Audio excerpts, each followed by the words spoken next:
안녕하세요, 붕입니다. 용산의 전쟁기념관에 왔습니다.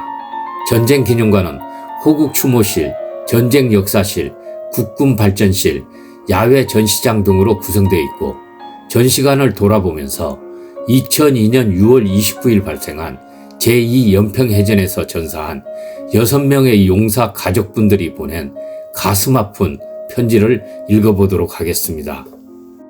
고 윤영아 소령의 어머니가 아들에게, 그리운 아들에게, 사랑하고 사랑하고 또 사랑하는 그립고 보고 싶은 내 아들아, 햇빛 맑고 바람소리 깨끗한 날 태어난 너는 내 생의 가장 큰 선물이었다. 서해 바다를 향해 나가는 날 늘 그랬던 것처럼 오늘도 너에게 물어본다. 힘들지?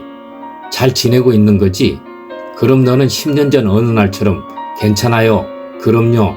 걱정하지 마세요. 라고 대답하겠지. 속옷이 바닷물에 흠뻑 젖도록 바다를 지켰던 너에게 대한민국은 무슨 소식을 전해주었니? 사랑하고 사랑하고 또 사랑하는 그립고 보고 싶은 내 아들 영아에게 오늘은 너를 보낸 지 3648일이 되는 날이다. 고 한상국 상사의 어머니가 아들에게, 사랑하는 아들아, 세상에 단 하나뿐인 너를 잃고 난 후 우리의 가슴에는 얼마나 커다란 구멍이 생겼는지, 그 구멍난 가슴이 너무도 시리다 못해 얼어붙고 말았구나. 왜 하필 내가 그 자리에 있어야 했는가? 왜 하필 우리가 이런 일을 당해야 하는가? 수도 없이 하나를 엉망하고 적을 엉망하고 우리나라의 현실을 엉망했었다. 하지만 배가 침몰하는 순간까지, 목숨이 끊어지는 그 순간까지 좋다 싫기를 놓지 않았다는 내 이야기는 우리의 엉망을 자부심으로 바뀌게 해주었다. 장하다 내 아들아, 목숨 바쳐 나라를 위해 싸웠던, 죽음의 순간까지도 맡은 바 책임을 다했던 내가 우리의 아들이라는 사실이 우리는 자랑스럽고 또 자랑스럽다. 이제 내가 우리만의 아들이 아니라 대한민국의 당당하고 믿음직한 아들이라는 것을 우리는 더 이상 의심하지 않는다. 다만 우리에게 한 가지 소원이 더 있다면, 너희 환하게 웃는 얼굴을 단 한 번만이라도 다시 봤으면, 너를 껴안고 내 얼굴을 단 한 번만이라도 어루만질 수 있다면, 이제라도 수고했다고, 우리 걱정 말고 편히 잘 가라고 작별 인사라도 제대로 할 수 있었으면, 아들아, 사무치게 보고 싶구나. 고 조천영 상사의 아내가 남편에게, 나의 소중한 사람 당신에게 단 하루만이라도 당신과 나, 그리고 우리의 딸 시연이와 함께 할 수 있다면, 나도 모르게 흐르는 눈물을 닦아내며 오늘도 변함없이 출근을 합니다. 내 마음속엔 당신과 늘 함께 있으니 괜찮다고 울지 않기로 스스로 약속했습니다. 아빠 품에 한번 안겨보지도 못한 시연이를 생각하면 나의 슬픔은 아무것도 아니라는 걸, 시연이를 보고 싶어 할 당신의 마음에 비하면 내 마음은 너무 작다는 걸 알고 있어요. 하지만 한 남자의 아내로 평범한 여자로 살고 싶은 욕심을 10년이 지난 지금에도 버리지 못했는지 흐르는 눈물을 나도 어쩔 수가 없습니다. 어느 날 거울 속 제 모습을 보았습니다. 거울 속에는 40대를 바라보는 중년의 여자가 있었어요. 그 순간 내 마음속에 당신을 떠올려 봤습니다. 그런데 이상하죠? 당신의 모습은 내가 기억하고 있는 모습, 27살의 청년 그대로인데 거울 속 내 남편이라고 하기에는 어색하다고 해야 할까요? 어울리지 않는다는 말이 정확할까요? 시은이와 생활하느라 뒤돌아볼 틈조차 없이 쉬지 않고 달려오느라 흘러버린 세월이 야속하기만 합니다. 또 이렇게 혼자 쓸쓸하게 나이를 먹어간다 생각하니 늙지 않는 당신이 원망스럽기까지 하네요. 시은아빠, 내가 당신을 원망하고 나라를 원망하다 보면 끝이 없겠죠. 나 그래서 또 한번 스스로 약속했습니다. 당신을 같이 할 수 없는 남편으로만 생각하며 슬퍼하며 그리워만 하지 않고 대한민국의 한 국민으로서 기억하기로 했습니다. 나라를 지키기에 멋지게 싸우다 전사한 연평해전 용사로 기억하고 자랑스러워하기로 했습니다. 시은아빠, 당신은 나에게 남편으로, 해군 아저씨로 늘 힘이 되어주는 소중한 사람이라는 걸 잊지 말아줘요. 그리고 어디에선가 나를 지켜보고 있다면 내가 나이 들어가는 모습도 사랑스러운 마음으로 지켜봐줘요. 그럴 수 있죠? 시은아빠, 너무 사랑해. 그래서 가슴이 너무 아파. 그런데 이 아픈 가슴을 표현조차 할 수가 없어. 당신과 시연이가 나를 보고 힘들어할까봐. 시연아빠, 당신은 나에게 너무나도 소중한 사람이야. 너무 보고 싶어. 그리고 정말로 사랑해.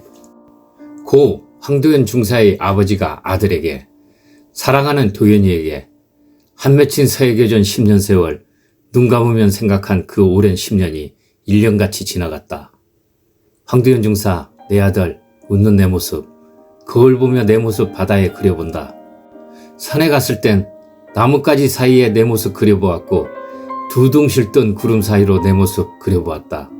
그때마다 저녁 드세요 라고 말하는 도현이의 모습이 떠올랐다. 나는 알았다 라고 대답하고 싶었다. 창문 밖 초승달, 보름달을 볼 때마다 웃는 내 모습 그려보며 사랑한다는 말을 외쳐보았다. 2002년 내가 선물한 피 맺힌 술, 아직도 마시지 못하고 찬장에 사가 있다.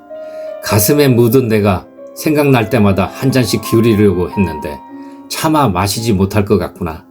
화진포 저녁바다, 그 넓은 바다에 명랑하게 웃는 내 모습 그려본다. 어린 시절 투부 타고 바다를 누비던 내 모습, 하얀 미소가 지금도 마음 깊은 곳에 헤엄치고 있구나. 내가 남긴 애창곡, 피아노 연주를 테이프에 녹음해 듣는 것이 일상이 되었고, 아침과 저녁 도인이 너와 인사하며 하루를 보낸다. 사랑하는 도연아, 내일 또 보자. 고 서우원 중사의 아버지가 아들에게, 후원아, 보고 싶다. 어디에 있느냐? 사람들은 흔히들 하늘나라에 갔다 오들 하던데 잘 지내고 있겠지? 아들아, 밥은 먹었니? 더위에 입맛이 없어도 끼니 거르지 말고 잘 챙겨 먹어라. 10년 만에 아들에게 편지를 써본다. 할 말은 많은데 글로 표현이 잘 되지를 않는구나. 후은이가 옆에 있다면 지금 나이가 33이겠구나. 열심히 살아갈 꽃다운 나이인데 이 일을 어찌할꼬. 애비가 너를 지켜주지 못해서 너무 미안하구나.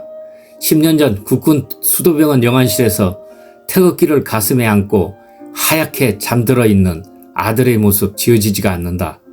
세월이 흘러도 그리워하는 마음은 끝이 없구나. 아들아, 너는 세상을, 우리 대한민국을 원망 많이 하겠지. 그러나 조금만 기다려보자. 무엇인가 달라지겠지. 사랑하는 아들 후원아, 휴가 나오면 찾아오기 좋으라고 지금도 그 자리에 그대로 살고 있단다. 기회가 되면 다음에 또 편지할게. 잘 지내라, 아들아. 고 박동혁 병장의 어머니가 아들에게, 내 아들아, 누구를 위해 목숨을 바쳤니? 중환자실에서 너의 모습은 상상도 할 수 없어. 눈뜨고는 볼 수 없었고 성한대라고는 머리하고 왼손뿐이었어. 22개나 되는 링긋줄에 의지하고 수많은 기계들. 3일 만에 죽었다가 심폐소생술로 살아났다고 하더라. 한 달이 되어가면서 의식은 찾은 내 아들. 왼쪽 다리 빼고 파편 때문에 대장은 망가졌고 소장은 7군데 꿰매고 배는 오픈시켜 반창고로 붙여놨고 허리는 끊어졌고 왼쪽 척추에 큰 파편이 있고 화상으로 인해서 푹 패여 그 밑에 인공항문, 오른쪽 다리엔 신경이 다쳤는지 감각도 없고 여기저기 파편 조각들이 상처를 내고 오른쪽 어깨에 총알이 들어있다. 뱃속에는 파편 쪼가리가 100개가 더 있다고 하더라. 입을 벌리면서 통증을 호소하니까 입술이 찢어졌다. 교전 때 입은 충격일까? 총알이 날아오고 죽은 대장님이 달려든다. 환청에 시달리며 눈이 빨갛게 부어 잠도 못 들고 통증과 고통에 시달리면서 힘들어하는 아들의 모습. 내 손을 잡고 울부짖는다. 다리가 없다는 걸 알았는지 왼손으로 엉덩이 쪽을 만지면서 흐느낀다. 엄마, 내 다리가 어디로 갔어? 저리고 아프다. 잠에서 깨어났는데 내 다리가 없어졌다.